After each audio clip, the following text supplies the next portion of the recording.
There's one thing that I see people mix up sometimes when they learn about emotional guidance. And what they do is they get it confused with a part of themselves that isn't really a separate part of themselves, which is really well described in Freud's model of the ego.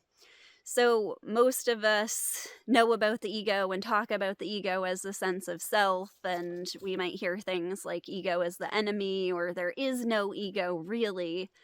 That there is no ego is the way I would say would best describe it.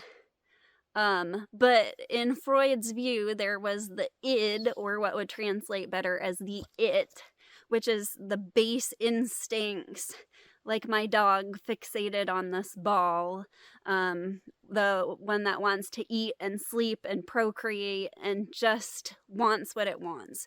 So apparently in this model, children are born into the world, they're all id, they're all it, and then around the age of 5 the superego comes online, and the superego is kind of this collection of authority figures, parents and teachers, and so it's this voice that sort of co-ops or tries to get ahead of what they would suppose a parent or authority figure would say about something. So if they disapproved of something, it would be the voice that would prevent them from doing it so that now they don't have to get in trouble or disappoint this parent.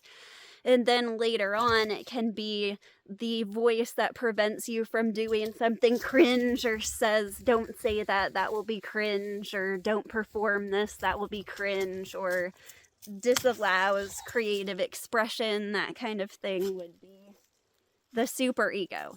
So what the ego is supposedly what's supposed to mediate between these completely two opposites and keep each other happy. So the conscience side and the lower self, the higher self and the lower self. So when you're not feeling good and you write out your thoughts, one thing you can see happen, and one thing I really suggest doing, is kind of seeing this inner battle happen. So what will happen is you'll write some crappy thought that seems to be coming from some lower self, and it's complaining about something, or it's saying something's not right, or it's very childish. And one way that I have described this in the past is like Calvin and Hobbes, if you're familiar with that cartoon strip, which has been a favorite and something that I've read ever since I was a little kid, so I'm very familiar with it.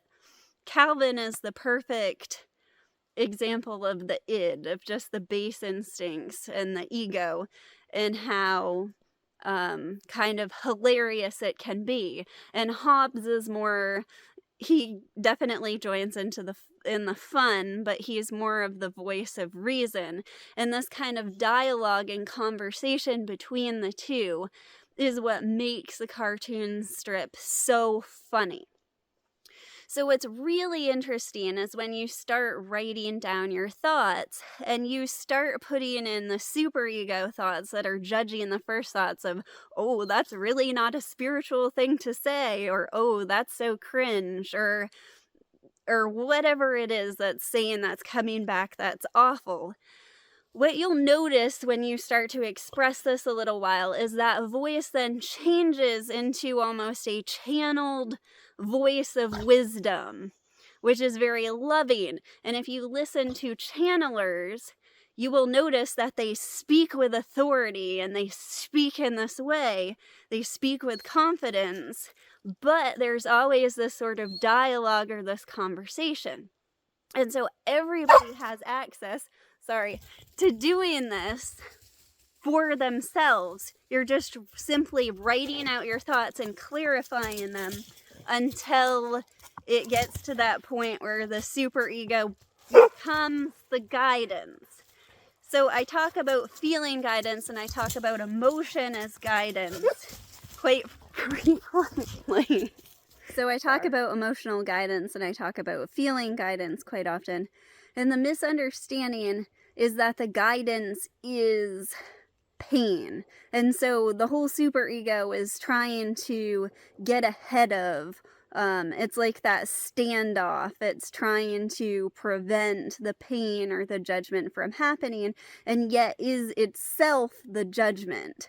In reality, the guidance is itself already. It can't inflict suffering on itself, although sometimes that guidance appears to be